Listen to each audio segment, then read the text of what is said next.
korban PHK sepihak. Yang mengalami penindasan PHK sepihak. Saya hampir 32 tahun kan. 32 tahun? Iya. Itu dia menawarkan 25 juta. Nggak ada alasan, cuma alasannya itu mau diganti status karyawan tetap menjadi outsourcing. Ini kan juga dampak dari undang-undang Omnibus Law ya, itu aku ya, bahwa undang-undang yang sangat fleksibel, perusahaan boleh mengganti status kerja.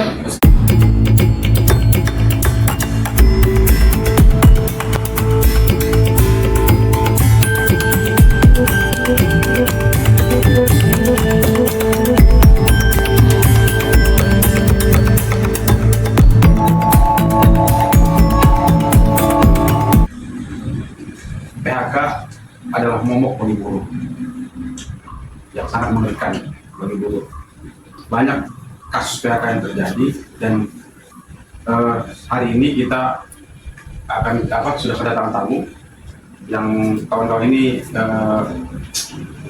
telah mengalami ataupun terjadi PHK di perusahaannya, dan hari ini kita coba akan ulik apa yang terjadi di suatu perusahaan mereka dan apa yang diberikan atau apa yang ditawarkan oleh perusahaan.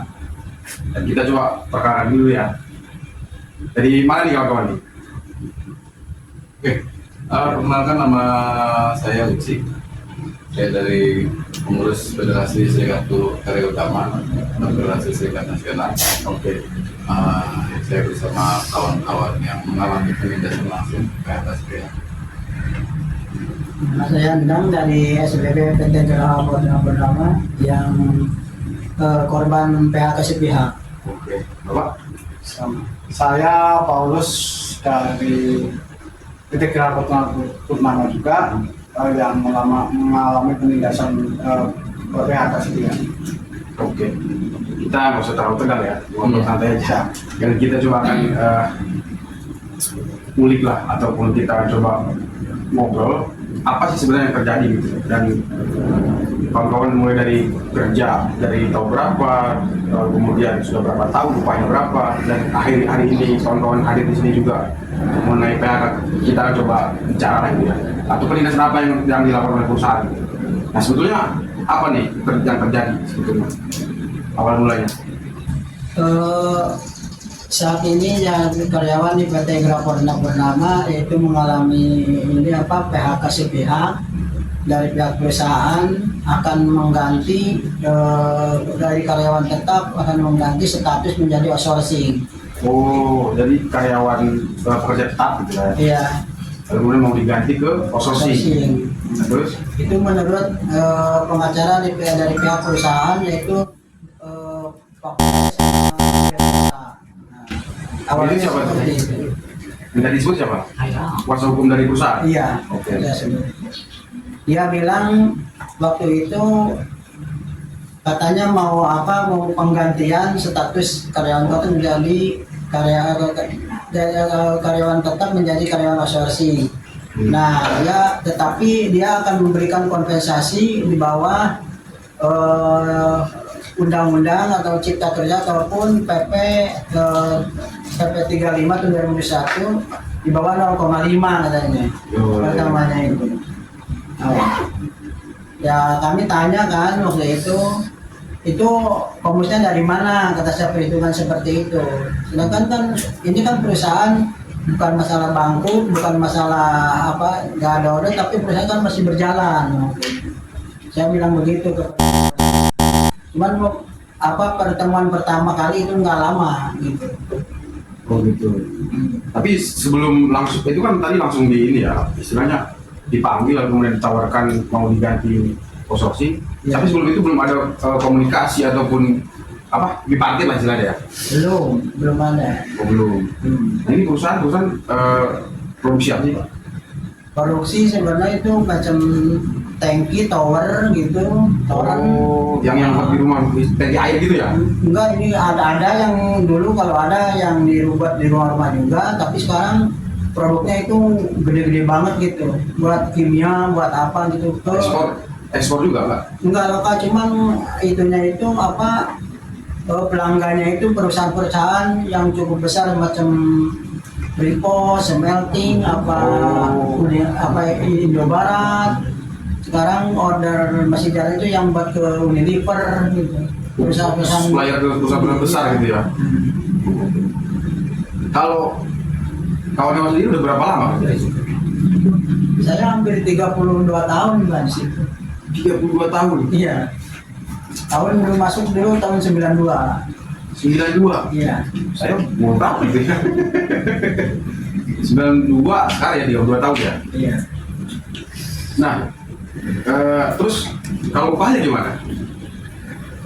Kalau upah mas secara itu kan memang pakai UMK ya 47 60 UMK, tapi kan upah itu kalau dulu saya lihat di SK yang gubernur itu berlaku untuk yang 1 tahun ke bawah gitu kan, tapi kesan di situ kan udah puluhan tahun seharusnya udah lebih gede, ternyata masih UMK juga. Oh, masih UMK kabupaten, kota ya? Iya. Kota berapa sih mas sekarang? 4.760. Itu sesuai. Ya sesuai. Tapi harusnya kalau udah 32 tahun ya nggak segitu lah ya. Nah makanya itu saya bilang tadi itu. Terus kalau Nah sebetulnya mereka sih alasan sebelum terjadi tadi itu misalkan kayak tadi dipanggil atau mau diganti itu alasan yang lain ada nggak? Nggak ada. Tetapi sesudahnya kemarin itu mengalami buntu ya perundingan. Setelah perundingan itu kan selama itu kan ada 5 kali perundingan bipartit gitu ya. Itu. Kemarin terakhir tanggal 17 hari Rabu bulan Juli itu dia menawarkan 25 juta, tapi kami sebagai pengurus serikat tetap menolak soal itu, penawaran itu karena belum sesuai dengan aturan yang berlaku. Oh, artinya mereka minta negosiasi. Iya. 32 tahun mau ngasih 25 juta. Iya. Wah, kacau. awalnya 10 juta malah. Awal 10 juta. 15. 15. Iya. Terus kamu tolak lah ya. Tolak. Nah, itu pertemuan pertama. Pertama 15, naik lagi 20, naik lagi terakhir kemarin 25. Alasan mereka nggak mau menggunakan omnibus law yang efisiensi gimana? Apa? Sebenarnya nggak ada alasan gitu, nggak ada alasan. Cuman alasannya itu mau diganti status karyawan tetap menjadi outsourcing. Kalau memang itu nerima katanya yang 25 juta itu mau langsung di outsourcing gitu. Oh, kalau kan dipekerjakan kembali Iya. tapi dia outsourcing. Iya gitu ya, Kontrak. iming-imingannya, kalau bahasa itu kan iming-imingnya pengacara itu. Cuman kami kan nggak tergiur soal masalah itu karena hak-hak kami itu belum dipenuhi, belum sesuai dengan aturan yang berlaku. Oke. Itu pertemuan kedua tadi yang 15 juta. Ya pertama, yang kedua Pertama. 20, yang ketiganya terakhir kemarin. Ya, seharusnya perhitungannya yang kelima kalinya itu 25 gitu. 22 juta. Hmm. Tapi kalau sudah tolak, Berarti tetap tolak. maunya mau menerapkan efisiensi. Harusnya efisiensi dong ya? Ya, habisnya efisiensi kan ini kan juga dampak dari usul yang itu ya bahwa undang-undang yang sangat fleksibel, perusahaan boleh mengganti status kerja meskipun kerjanya kawan-kawan ini terus menerus lebih dari 3 tahun, bukan musiman dan bukan perusahaan yang lagi uji coba gitu kan. Buat startup ya. Artinya kalau yang agak mendingan dikit yang sebelumnya kan ada aturan-aturan yang nggak boleh dilakukan dengan status karyawan kontrak atau outsourcing, tapi setelah pasca omnibus law semuanya diterabas gitu. Nah, dari fleksibelnya aturan undang-undang omnibus law ini, pengusaha boleh melakukan perubahan status kerja, tapi di situ harus diselesaikan dulu. Oh iya, alih daya itu ya, betul. jadi harus diselesaikan dulu persoalan status kerja kawan-kawan yang sebelumnya, terus boleh dipekerjakan kembali menjadi jenis pekerjaan yang lain gitu kan. Iya. Tapi statusnya, kalau statusnya gimana? Status karyawan kawan-kawan ya sudah status tetap. Bahkan kalau misalnya pengusaha tidak mengakui bahwa kawan-kawan ini adalah pekerja kontrak, bayangin dari tahun 92 gokil. Maksudnya udah lebih dari 3 tahun kan batal demi hukum lah gitu Iya, iya, istilahnya, betul. bahwa teman-teman itu dinyatakan adalah pekerja tetap gitu. Haknya harus dipenuhi dulu Iya. gitu. Terkait dia mau melanjutkan atau perusahaan masih mau memakai tenaganya menjadi status outsourcing atau kontrak gitu, itu hal lain gitu. Tapi kan perusahaan dengan keuntungan yang berlipat-lipat ganda mencoba meminta teman-teman itu menerima dengan iming-iming, teman-teman tetap masih bekerja loh, kayak gitu. Tapi kan statusnya hilang jadinya. Iya, statusnya hilang. Sebulan bekerja di perusahaan tahu bahwa teman-teman adalah anggota serikat atau pekerja yang berserikat. Cari Itu jadi ngomong kita lah semuanya. Iya, gitu. Yang namanya kontrak itu Ini justru malah menjadi buah si malakama kalau teman-teman menerima Ya, betul. menerima status kerja yang baru gitu, dengan menerima kompensasi yang diberikan sama perusahaan 25 juta. 25 juta, bekerja sudah 35 tahun. Bahkan yang sekarang ini yang dari 26 orang ini, teman-teman itu yang paling lama, yang dari paling muda masa pekerjaannya itu 25 tahun sampai yang paling lama itu 42 tahun dari 26 orang yang di PHK. 42 Saya tahun. belum lahir. Saya juga belum. Gila, itu dari pengusahanya punya mungkin gerbangnya masih bilik kali ya. Sekarang pakai otomatis. Sekarang pakai otomatis, mobilnya udah gonta-ganti, kawan-kawan masih seperti itu. Bahkan upahnya juga masih upah standar UMK gitu, yang harusnya kawan-kawan mendapatkan susu struktur skala upah gitu. Nah, kalau kita lihat kasus kawan-kawan nih, sebetulnya kan tadi kayak misalkan ditawari 25 juta. Lalu kemudian kalau kita lihat omnibus law, yang paling rendah aja kan 0,5. Nah, kalaupun diterapkan gitu ya, ini saya sih nggak mau sih kalau diterapkan juga omnibus law gitu ya. Kalau kita bedakan nih antara omnibus law, undang-undang cilaka dengan undang-undang 13, ada pilihan nggak? Apakah kita menolak dua-duanya atau bagaimana tuh? Karena kan kalau kita lihat undang-undang 13, undang-undang cilaka segala macam, yang terakhir undang-undang 20, undang-undang nomor 6 tahun 2024 kalau nggak salah ya. Kita boleh memilih nggak sih antara dua itu?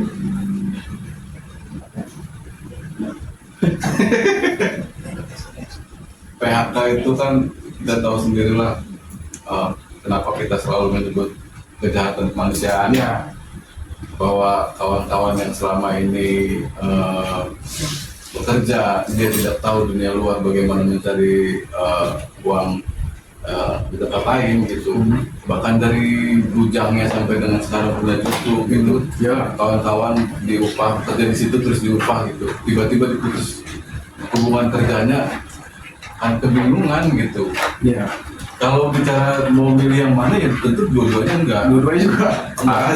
Bahkan kalau bisa ada harapan dan berharap, kawan-kawan ingin masa kerja teman-teman ini sedikit lagi kan udah mau pensiun Ya. gitu. Ada kemungkinan juga ini pengalihan bahwa Anda sudah mendapatkan pensiun, Iya, bisa jadi ya. dan lain sebagainya gitu. Itu sih bacaan kita secara bersama-sama gitu. Nah, iya sih memang. Karena kan kalau di undang-undang itu kedua belah pihak antara pengusaha dan pekerja itu menghindari yang namanya PHK. Tetapi kalau memang tidak bisa dihindari atau tidak ada jalan lain gitu loh. Lalu kemudian jalan terakhir itu PHK misalkan. Dan sebenarnya harapan kawan-kawan ini adalah PHK itu tetap bekerja kembali gitu. Ya kalau memangnya kalau PHK sih sebenarnya mungkin nggak diharapkan gitu ya. Tapi kalau kerja kalau nggak ganti status tetap mau gitu bekerja. Tapi kalau memang udah ganti status, ya kemungkinan besar itu kecil untuk lama lagi di situ tuh harapannya. Itu maksudnya. Kalau memangnya udah nggak bisa dibendung gitu soal PHK, ya nggak apa-apa, yang penting hak-haknya dulu tuh dikasih sesuai aturan. Gitu. Oke, Harapan saya. Nah, kasus ini apakah sudah pernah terjadi sebelumnya? Kalau ganti organisasi belum, cuman Nggak, maksudnya kalau PHK yang lain? PHK yang lain memang hampir tiap tahun, tiap mau hari raya Idul Fitri gitu kejadiannya. Cuman nggak sesuai juga gitu. Cuman nggak terlalu parah seperti ini gitu. Sampai ada yang 50, ada 45 gitu paling rendah. Kalau Pak Enam sendiri di bagian apa kerjanya? Saya ini bukan produksi. Produksi. Iya. Kalau Pak Paulus, Saya quality control. oh QC. Ya, Itu operatornya. kerja normal. Normal. Delapan Dari jam jam. 8 sampai jam 4. Di shift juga enggak? Enggak. Enggak. Oh enggak. Cuma sering dipindah tugaskan di luar kota, bisa juga luar pulau. Yang terakhir saya di NTT yang paling lama. Nusa Tenggara Timur, Sumba Timur. Dikirim ke sana. Ya. Oh ada perusahaan juga di sana, ada cabang. Bukan untuk pemasangan pipa. Kalau untuk produknya dari Oh. Gerah sendiri. Dan dipasang di sana untuk menyambung antara pipa 122. Pipa lah, ini produksi pipa lah. Betul. Nah, pipa anti karat. oh bukan karat. Yang buat air itu apa sih? Iya. Bisa. Dari air. Oh, untuk air, aliran air. Nah, kalau lingkungan kerja sendiri bagaimana tuh? Dari kalau boleh cerita kawan-kawan ya, dari mulai kerja di situ sampai sekarang mau ada kasus seperti ini, lingkungan kerjanya bagaimana selama ini di sana? Kalau lingkungan kerja sih biasa-biasa aja, cuman kalau yang namanya begitu kan istilahnya kotor berdebu gitu. Nah itu, kalau berdebu gitu ada fasilitas APD-nya atau K3 lah ya, itu gimana tuh? Itu cuman apa masker kayak masker yang hijau itu apa Masker yang putih ini gitu Biasa. yang hijau aja yang biasa. Oh bukan masker medis? Ya bang masker medis itu yang hijau itu. Oh yang hijau? Hmm. Itu setiap hari kasih atau dipakainya itu terus? Enggak setiap hari diganti. Buat seminggu gitu dikasihnya buat seminggu. Nah kawan-kawan kalau selama kerja kayak gitu, kalau kondisi berdebu gitu, gimana kondisi kesehatan?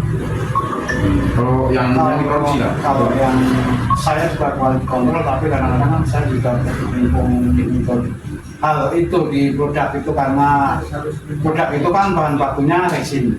Resin itu kimia dan cukup menyengat di Oh iya. gitu. Pasti kan otomatis